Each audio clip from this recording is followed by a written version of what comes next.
చేసుకునే మెంబర్షిప్ కార్యక్రమం ఆ తర్వాత మళ్ళీ మనకి కమిటీలు, ఆ కమిటీల తర్వాత కొత్త జిల్లా పార్టీ అధ్యక్షులు. దానికి ఒక ఫార్మాట్ ఉంది.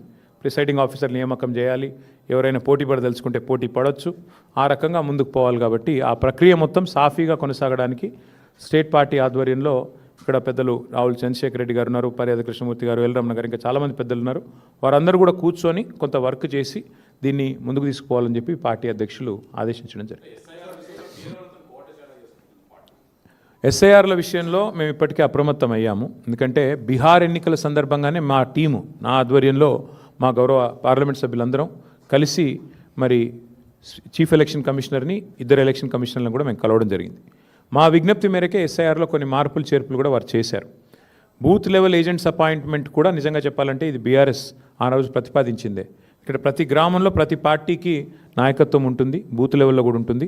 కాబట్టి మీరు మాకు అవకాశం ఇవ్వండి, కొత్త చేర్పులు కానీ ఏమైనా డిలీషన్లు కానీ ఉంటే పారదర్శకంగా చేయండి అని చెప్పి మేము ఆ రోజు ఢిల్లీలో పోయి విజ్ఞప్తి చేశాం.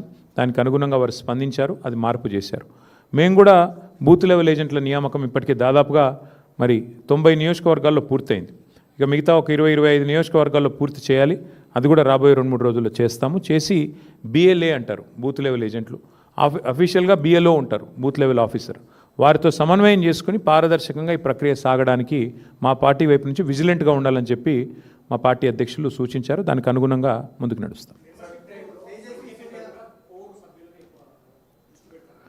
రాశి కంటే వాసి ముఖ్యమని నేను అన్నాను. అంటే ఏదో పేరుకి 1,00,000 దాటింది, 2 లక్షలు దాటింది అన్నట్టు కాకుండా చాలా క్వాలిటేటివ్గా పని చేయండి అని చెప్పి మా అధ్యక్షుల వారు సూచించారు. దానికి అనుగుణంగా మా ఆలోచన ఏమి అంటే తప్పకుండా ఎక్కువ ఇప్పుడు నాకు రమణ గారికి పోటీ పెట్టుకొని ఆయన 1,00,000 అంటే నేను 1,10,000 అట్లా కాకుండా నిజంగా నికార్సుగా ఎంతైతే మెంబర్షిప్ జరుగుతుందో ఆ పద్ధతుల్లో చేయాలి. ఆ ఎంపిక చేసిన మెంబర్స్ ఎవరైతే ఉంటారో వాళ్ళనే మళ్ళీ కమిటీలో నియమించి క్రియాశీల సభ్యులకి కమిటీలో ఉండే అవకాశం ఉంటుంది. సో ఆ క్రియాశీల సభ్యులు కమిటీలో ఏర్పాటు చేసుకుంటూ టాప్ టు బాటం అంటే బూత్ లెవెల్ నుంచి స్టేట్ కమిటీ దాకా మళ్ళీ పునర్నిర్మాణం జరగాలి. ఆ డేట్స్ ఏంటి అనేది నేను మీకు తొందరలోనే చెప్తాను. ఎందుకంటే మళ్ళీ కేసీఆర్ గారు ఈ ప్రిపరేటరీ వర్క్ అంతా మేము చేయాలి, పేపర్ వర్క్, దానికి సంబంధించిన ప్రిసైడింగ్ ఆఫీసర్ల నియామకము, ఎన్నికల ప్రక్రియ, ఏ విండో ఉండాలి, బుక్స్ ప్రింటింగ్, ఇవన్నీ ఉంటాయి. కాబట్టి దానికి కొంత సమయం కావాలి మాకు. అది అయిపోగానే వెంటనే కేసీఆర్ గారి ఆధ్వర్యంలో మరో సమావేశం జరుగుతుంది. బట్ ముఖ్యమైన నిర్ణయం ఈరోజు కమిటీలన్నీ రద్దయినాయి. కాబట్టి కొత్త కమిటీల ఏర్పాటుకు ఇది మొదటి అడుగు ముందు పడ్డట్టే లెక్క.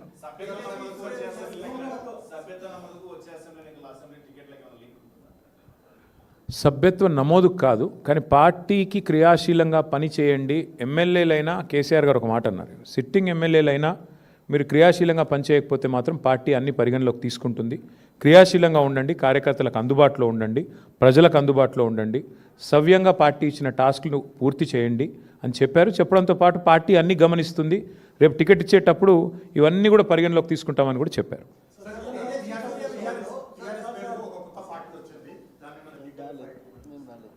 ఎక్కడ నాకు తెలిసి మాకు ఇప్పటి వరకు నాకున్న ఇన్ఫర్మేషన్ మేరకైతే నాకు తెలిసి పెద్ద ఇష్యూ ఏమీ లేదు. పార్టీలు వస్తుంటాయి పోతుంటాయి, అది పెద్ద ఇష్యూ కాదు. చాలా పార్టీలు వచ్చినాయి, చాలా పార్టీలు పోయినాయి. 25 ఏళ్ళు పూర్తి చేసుకున్న పార్టీ మేము.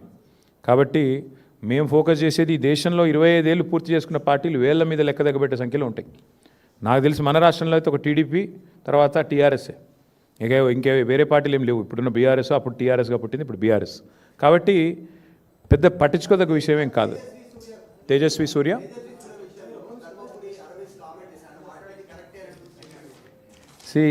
వాళ్ళ పార్టీ ఫిలాసఫీ అది కావచ్చు. నేను ఏమంటున్నా అంటే భారతీయ జనతా పార్టీ పార్లమెంట్ సభ్యులు తేజస్వి సూర్య గారు మాట్లాడితే అందరికంటే ముందు స్పందించింది మా బీఆర్ఎస్ రాజ్యసభ సభ్యులు వద్దిరాజు రవిచంద్ర గారు, దామోదరరావు గారు. వారిద్దరు కూడా వెంటనే ఖండించడమే కాదు, మరి గట్టిగా వారిని నిలదీశారు. అక్కడే పార్లమెంట్లోనే నిలదీసి అడిగారు.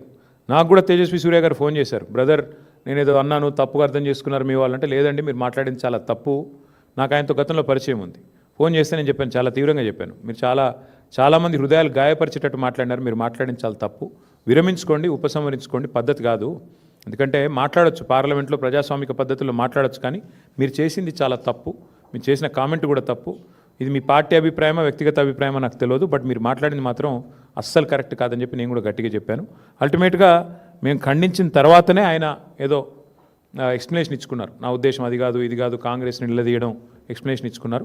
But whatever it is, ఒకటి మాత్రం పక్కా, బీఆర్ఎస్ పార్లమెంట్ సభ్యులు కనుక లోక్సభలో ఉండింటే తేజస్వి సూర్య ఈ పనికిమాలిన మాట మాట్లాడంగానే మా వాళ్ళు కస్సుమని లేచేటోళ్ళు, వెంటనే తెలంగాణ ప్రజల తరపున గట్టిగా మాట్లాడేటోళ్ళు. కానీ ఇవాళ ఉత్సవ విగ్రహాలుగా 8+8 = 0 ఫర్ తెలంగాణ అన్నట్టుగా మారిపోయిన పరిస్థితి గురించి సమావేశంలో చర్చ జరిగింది.